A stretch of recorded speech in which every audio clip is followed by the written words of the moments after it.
নাসুহা শব্দটার একটা অর্থ হলো, নাসুহ থেকে এসেছে, এর অর্থ হলো আল খুলুস, মানে খাঁটি, পিওর, যাতে কোনো ভেজাল নেই। আল খুলুস, আরববাসীরা যখন মধু বিক্রির জন্য নিয়ে আসে মানুষ, আমাদের দেশে দুই ধরনের মধু, একটা বালতির মধ্যে মধু থাকে আর বাসাও থাকে মধু পোকার, থাকে না? এই মোমও থাকে, মধুও থাকে। আর একটা আবার এটা একেবারে সব ছাঁকনি দিয়ে ছেঁকে খাঁটি মধুটা আবার বোতলে করে নিয়ে আসে তো। যখন কিনে তখন কি মানুষ মধুর বাসা সহ কিনে নাকি? খাঁটি মধু, ওর ভেতরে ময়লা থাকতে পারবে না। তো আরবরা এরকম মধুর থেকে যখন মধু পোকার বাসাটা আলাদা করে দেয়, তখন বলে হাদা আসালুন নাসিহুন, এটা নাসুহা মধু। এটা কি মধু?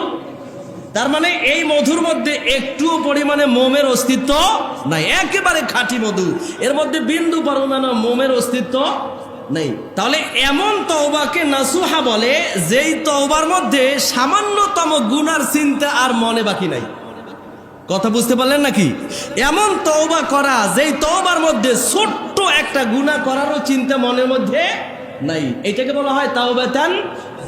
এমন তওবা যে আমি একটা ছোট্ট গুনাহ করি, ওইটাও করার চিন্তা যখন থাকবে না, সেইটাকে বলা হয় তাওবাতান নাসুহা। বুঝলেন নি ব্যাখ্যা?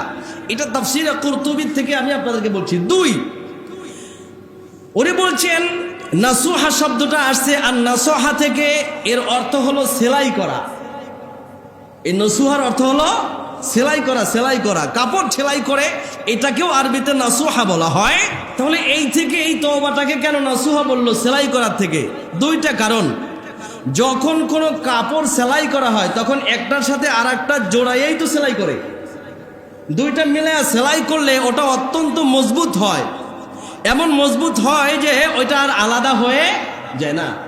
তো নাসুহা শব্দটা আসছে সেলাই করার থেকে।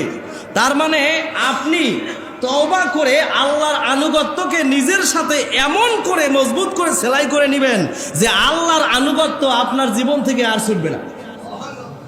বুঝেন নাই? নাসুহা বুঝছেন?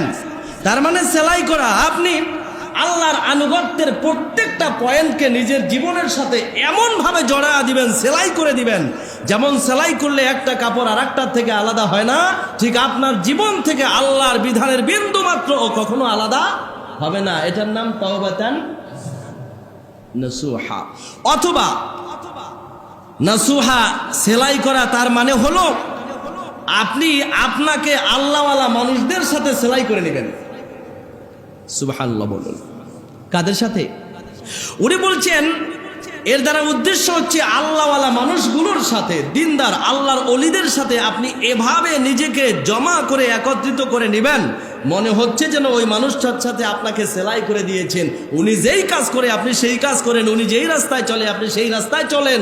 এইরকম যদি আল্লাহওয়ালা মানুষগুলোর সাথে নিজেকে জড়ায় নিতে পারেন, তাহলে এটা হবে আপনার তাওবাতান নাসুহা। যেই দিনই আপনি তওবা করবেন সেই দিন থেকে আপনার সাথে সম্পর্ক থাকবে শুধুই আল্লাহওয়ালা মানুষগুলোর সাথে। এই কথা বলতে গিয়ে মুহাম্মদ ইবনে কাব আল কুরযী, একজন বিখ্যাত তাবিঈ, মুহাম্মদ ইবনে কাব আল কুরযী, উনি এই আয়াতের ব্যাখ্যা করতে গিয়ে বলছেন ইয়াজমাউহা আরবাআতু আশিয়া, 7টা কাজ করলে তওবাটা তাওবায়ে নাসুহা হয়। কয় কাজ? 4 কাজ করলে তওবাটা তাওবায়ে নাসুহা হবে। 1, আল ইস্তিগফারু বিল লিসান, পাপ হয়ে গেছে জবান থেকে বলা আস্তাগফিরুল্লাহ, আস্তাগফিরুল্লাহ, আল্লাহ আমি ক্ষমা চাই, আমারে মাফ করে দেন। আয় আল্লাহ আমি একটা ভুল করেছি, আমি রাস্তার মধ্যে একটা ছোট্ট ময়লা ফেলে দিয়ে পথিকদের কষ্ট দিয়েছি, আল্লাহ কতজন যেন কষ্ট পেয়েছে, আপনি আমারে মাফ করে দেন। এটা পাপ হয়ে গেছে। পাপ হলেই 1 নম্বর কাজ হলো তওবায়ে নাসুহা হওয়ার জন্য ইস্তিগফার পড়া। নবীজি বলছেন 100 থেকে 70 বারও আছে, 100 বারও আছে। আমি নবী দৈনিক 70 বার, কোন হাদিসে 100 বার ইস্তিগফার করি, তোমরা আল্লাহর কাছে ক্ষমা চাও। নবী যদি 100 বার করে, আমাদের কয়বার করা উচিত? 2 নাম্বার তাওবায়ে নাসুহা হওয়ার জন্য উনি বলছেন ওয়া ইকলাউম বিল আবদান, পুরো জিন্দেগি, পুরো দেহ থেকে গুনাহ বিচ্ছিন্ন করে দেবে, যে এই দেহের সাথে গুনার কোনো সম্মিলন ঘটবে না। এই চোখের সাথে কোনো পাপের দৃশ্যের সম্মিলন ঘটবে না, এই হাতের সাথে কোনো পাপ কাজের কোনো সংযুক্তি হবে না, এই পা কোনো পাপের রাস্তায় চলবে না। একলা অম্বিল বাদান, তোমার দেহ দিয়া পুরো গুনাহকে উৎখাত করে সমনে উৎপাটন করে দেবে যে আমার এই দেহের সাথে গুনার কোনো সম্পর্ক থাকবে না। 3 ওয়া ইযমাউ তারকিল আউদি বিল জানান, হৃদয়ে গভীর সিদ্ধান্ত নিবা যে আমি এই পাপের রাস্তায় আর ফিরবো না। আমি আজকের হুজুরের কাছে আখির মোনাজাতে তওবা করলাম, আমি আর পাপের রাস্তায় ফিরবো না। মনে মনে দৃঢ় প্রতিজ্ঞা নেয়া যে আর ফিরবো না। 4 নম্বরে ওয়া মুহাজারাতু সাইয়্যিল খুল্লান, যত অসৎ বন্ধু আছে, পাপী বন্ধু আছে, একবারে সবাইকে তরক করা। এই পাপী বন্ধুদের সাথে আমার কোনো সম্পর্ক থাকবে না। কয়টা ভাই? জোরে বলেন কয়টা? আপনি যদি তওবা করতে চান তাহলে 4 কাজ। 1 জবানে ইস্তিগফার, জবানে কি? ইস্তিগফার। 2 দেহ দিয়া গুনাহকে বর্জন, দেহের সাথে গুনার কোনো সম্পর্ক থাকবে না। 3 মনে মনে সিদ্ধান্ত করা গুনার রাস্তায় আমি আর যাব না। 4 অসৎ যত বন্ধু আছে, পাপী, গাঁজাখোর, নেশাখোর, মিথ্যাবাদী, এদের সাথে কোনো সম্পর্ক থাকবে না। এই 4 বৈশিষ্ট্য যদি রাখা যায় তাহলে সেটা হবে তাওবাতান নাসুহা। না নসুহা নামে এক লোকের তওবার মতো।